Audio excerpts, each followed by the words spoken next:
За сайн байцгаана уу? Энэ өдрийн мэндийг хүргье. За шинэ 7 хоног, шинэ эхлэл, шинэ өдөр. Тэгэхээр энэ 7 хоногийн эхний мэдээ бол Америк хятад хоёрын худалдааны дайны маргааны асуудал бол үүсэж байгаа тийм. За бид нар өмнөх бичлэгүүдээр зөндөө ярьж ирсэн тарифын тэнцвэржүүлэлтийн асуудал гээд Дональд Трамп 70 гаруй улсад бол тариф тавиад үүнийхээ хилцэл хийя гээд 90 хоногийн хугацаа сунгасан. За энэ улсуудад ганц ороогүй улс нь хятад улс гэж байгаа тийм. Хоёр том улс. Нэг нь бол Азийн том улс, нөгөөх нь Америк. Тэгэхээр энэ хоёрын эго бол нэлээд өндөр байгаа. За яаж юм гэхээр ер нь бол эхний маягийн Трампийн одоо тариф нэмж байгаа асуудалд бол хятад чимээгүй хараал байсан. Ер нь бол яах нь вэ гэдгийг бол ажигласан. За ингээд 70 гаруй улсуудад бол тавьж эхлэхэд хятадын байр суурь гарч ирсэн. Ингээд тарифын өсөлтүүд явагдаж байсан. За эхлээд Америк нэгдсэн улс 20% гэж яриад тэгээд дараа нь 34% нэмээд 54 болгоно гээд за тэгээд яасан 84% болгоно гээд за тэгэнгүүт хятадаас 34 болгоно гэдэг мэдээллийг хийгээд тэгвэл 125 гэж үзээд нөгөөх нь 84 болгоод тэгээд зараа нь 145 болоод тий хамгийн сүүлд 245 Америк болгоно гэхэд хятад зогсоод бид нар одоо энэ тариф дээр болол уралдахгүй бид нар энэс цааш авахгүй ингээд зогсноо гэдэг зүйлийг хэлснээс улбаалаад энэ тарифын өсөлт ингээд зогссон. За гэхдээ бодоод үзтээ 245% татварыг төлөөд Америк руу бараа нийлүүлэх бизнесмен гэж бол ер нь бол байхгүй. Энэ нь юу гэсэн үг гэхээр нийлүүлэлтийн дасгал гэдэг зүйл рүү бүтэн орж ийн гэсэн. Яг тэгэхээр энэ хоёр улс чинь хоорондоо маш том холбоотой худалдааны хоёр том улс. Тэгэхээр энэ дээр ингээ харахаар юу вэ гэхээр хятадын салбар дээр аваад үзвэл өргөн хэрэглээний бараа, хүнсний салбар, эдгээр спортын бараа эдгээр бол хүнд цохилтонд орж байна. Ажлын байрны цомогтгол хийж эхэлж байна. Борлуулалт бол тасалдаж эхэлж байна, Иймэрхүү процесс гарч байна. Тэгвэл нөгөө талдаа Америкт юу болж байна гэхээр нийлүүлэлтийн таслал үүсээд нэгсэндөө аваад хэрэгэлсэн байсан бүтээгдэхүүн ирэхэ болохоор юмны үн өсөх ийм нөхцлүүд орж эргээд нөгөө ард түмний амьдрал инфляц үүсэж бол мэдрэгдэж эхэлж байна гэсэн үг байхгүй. Ийм процессууд одоо энэ 4 сараас хойш гарч эхэлж байна. За хятад бол юу гэж үзэж байна гэхээр бид нар хилцэл хийнэ. Гэхдээ бид нар юу хүлээж байна? Америкийг хүлээж байна. Америкийн талаасаа нэлээд хэд удаа бид нар хилцлийхээ уцаар яриад байгаа гэж яриад идэг. Юунаас болохоор хятадаас болохоор бид нартэй юу ч яриаггүй гэд ингээд үүсгээд ингээд байж байгаа. Гэхдээ хоёлоо хилцэл хийх. За тэгвэл өнгөрсөн 7 хоногт Дональд Трамп хятадын байр суурь бол баг зэрэг зөөлрсөн ийм байр суурь гарч ирж байна. Яагаад гэвэл ер нь эдийн засаг таагүй болж эхэлж байна. Энэ таагүй байдлаас болоод нөгөө дотоод улс төрийн дарамтууд бол Дональд Трамп дээр ялангуяа сөрөгчнөөс бол нэлээ өндөр ирж байна. Ер нь бол инфляц үүсэж байна, юмны үн өсөд байна. Чи юу игээд байгаа юм бэ гэдэг зүйл. Тэгээ Дональд Трамп юу ярьсан бэ гэхээр ер нь бол хилцэлэгт би бэлэн байгаа шүү. Манайх бол уулзсан шүү. Бид нар бол тариф чинь бол ингээд багасганаа бүр өмцөн бууруулж болно шүү гэдэг мэдээллийг хийж байгаа. Тэгэхдээ тэг хувьд бол байхгүй шүү.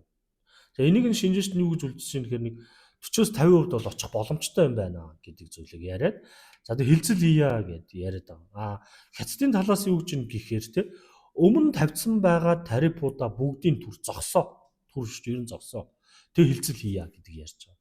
За энэ хоёр бол эхний биш хоёр дахь байлдаа шүү дээ. Эхний байлдаа нь 2018-аас 2020 онд бол худалдааны дайн болж исэн.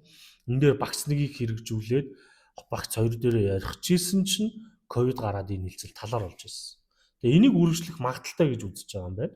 Тэгээ энэ дээр болохоор нөгөө юу орж ирж байгаа гэж үзэж байна.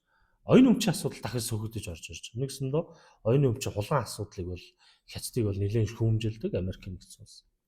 За энэ процесс гарч ирсэн. За тэгвэл одоо бизнесийнхэн яаж харж байна хятадд За хятадд одоо жишээ нь эдийн засгийн салбаруудаа дэмжихийн тулд хоёр их 80 воны санхүүжилтийг зах зээл рүү хийж эхэлж байна. Бизнесүүд ажлын байраа хамгаалахын тулд компаниуд яаж ийн гэхээр худалдан авалтынхаа дараахийн сувгийг бол өөрчилж зүүн өмнөд Аз руу орж иж. Хоёр нөхцөлд орж байгаа. Нэгдэж бараа бүтээгдэхүүн хятадд үйлдвэрлээд зүүн өмнөд Аз руу нийлүүлэх нэг. Эсвэл бол үйлдвэрүүдэд 100 Аз руу шилжүүлж эхэлнэ. За үүнд бол одоо нөгөө ASEAN-ы улсууд гэж яриад байгаа тийм. Тайланд, Тайван, Вьетнам, Индонез, Малайз гэл ингээд явна гэсэн үг байхгүй.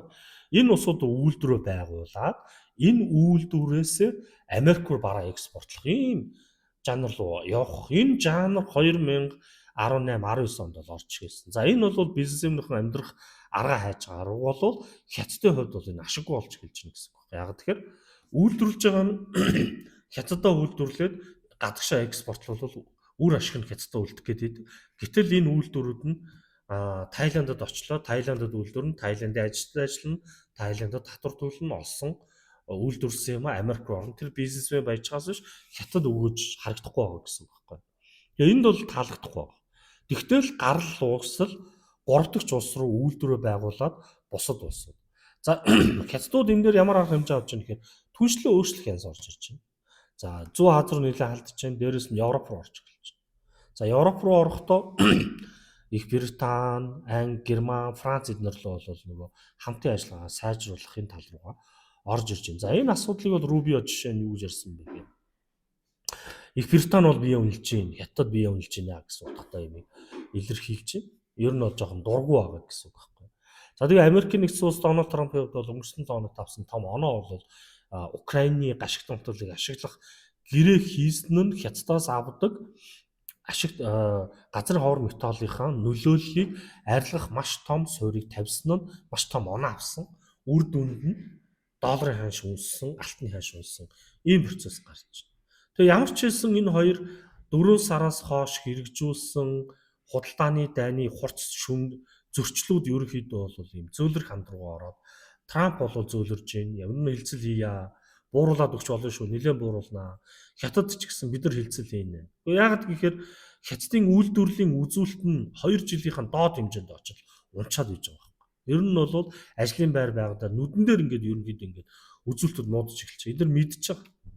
Тийм учраас энэ бол удаан байх нь аль алинд ашиггүй учраас. Зүгээр ямар хэгээ явж байгаа нэхээр хятад Америк над руу бид нар ихлэ залах хэвээр. Бид нар хизээч хүнээс дүрж гуйдгүү. Тэгвэл гуугаад яриул бол хилцэл хийшүү гэд. Трамп нь болохоор хятад хилцэл хийн гэд гуйчаач тэгвэл хийх гээд байна гэдэг нэг ийм нэг эгоосоо болоод энэ хоёрын хилцэл яг хизээ хийх вэ, юу ярих вэ гэдэг нь ямар ч мэдээлэл байхгүй. Тэгэхдээ өмнөхтэй харьцуулахад ер нь хилцэл хийнэ. 5 сартаа хийнэ гэсэн ийм яриануд бол явагдаж байна. За бид нар яагаад энийг ингэж чухалчилж үзэж байна гэхээр бид нар мэднэ энэ хааштай. Энэ одоо төгрөг долларын хааш. Би саяхан өөрийнхөө сошиал сувг дээр сонирхолтой мэдээлэл постлсон, шеэрлсэн байгаа. Энэ тий яасан бэ гэсэн чинь бид нар штэ номер 1 хөрөнгө оруулагч Warren Buffett гэж хүн байдаг тий.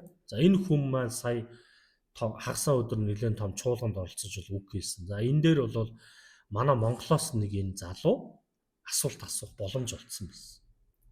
Тэгээ энэ хүн маань юу асуусан бэ гэхээр Монгол улсын хувьд бол эдийн засаг өсөх ямар боломж байгаа вэ? Та Монголын талаар юу гэж бодож байна? Би ер нь бол Монголыг мэднэ. Манай найз хөрөнгө оруулж ирсэн. Тэгтээ явж зөвч бай, бурууч бай хамгийн том чухал зүйл бол ханшаа бариа, төгрөгийн ханшиг сайн бариа. Тэгвэл энэ бол айгүй томцсон байна гэж хэлсэн. Тэгтэл манай нөгөө төгрөг нь нараа доллартай харьцаан ш. Тэг бид нар энийг би олон ч дугаараар ярьж байна те. 9 сард 3389 болол одоо 3570 орсон. Энэ нэг тийм 4000 руу шидээ явахад нэг гахаад ах зүйл юм. Энэ юунаас улбаатай вэ гэдэг бид нар худалдааны дайны нөлөө чинь бид нар зүгээр ингээд шуумаар нь ороод ирсэн. Нүрс авах болцсон гэдэг. Нүрс авах болонгууд бидний нөгөө олдог доллар орсгол зогсчихж байгаа. Гэтэл төрийн төсвийн гарч буй зардал нь хിവэрэ байгалах. Ер нь бол зардал нь өсөд байдаг, орох орлого нь өхгүй байгаа учраас үүнийх нь зөрүү нь бид нар долларын шиг алдаж эхэлж байна гэсэн. Энэ бидэрт их тусах гэхээр бидний амьдралд бидний нөгөө олж буй орлого цалинд маань шууд нөгөө валютын анши өсөлт орж инфляц нөлөөлөд байна. Тэгэхээр бид нар яагаад Warren Buffett хэлснийг тэ энэ амар чухал байхгүй энэ том хүнээс ингэж асуулт асуугаад тэр хүн нь бүр онцгойлж ингэж энэ дээрээс Монголын эдийн засгийн талаар нь зөвлөгөө өгнө гэдэг чинь тий. Тэгээ энийг яагаад Монголын төгрөг хэрэгжүүлж болохгүй гэж нүдэн дээр доллар алдчихж шүү дээ. Харахаар ингээд стрессж байгаа. Бид нар өмнөх ярьж байхад 3522 гуравтай байсан шүү дээ. Одоо 3570. Одоо энэ 8 шаргын ханш маш бол 3600 гарцсан явж байгаа шүү. Хэд хүрэх нь бид нар мэдгүй. Тэгээ хурдан арга хэмжээ авахгүй бид нар доллар алдах нь эдийн засгийн хувьд маш том хямралд орох зүйл нь худалдааны дайнаас болж байгаа. Тэгэхээр бид нар юу найдах вэ гэхээр худалдааны дайны хилцэл хурдан хийгдээч, хурдан нүрсээ аваасаа гэдээ одоо бурхандаа найз. Ийм л аргад бол очиж. Тийм учраас бид нар энэ хятад ямар хариу урал үзүүлж байна, Америк яаж юм гэдгийг аягуулсан ажиглах хэрэгтэй байна. За илүү ихийг та нар үзье гэвэл subscribe хийгээд лайк дараарай.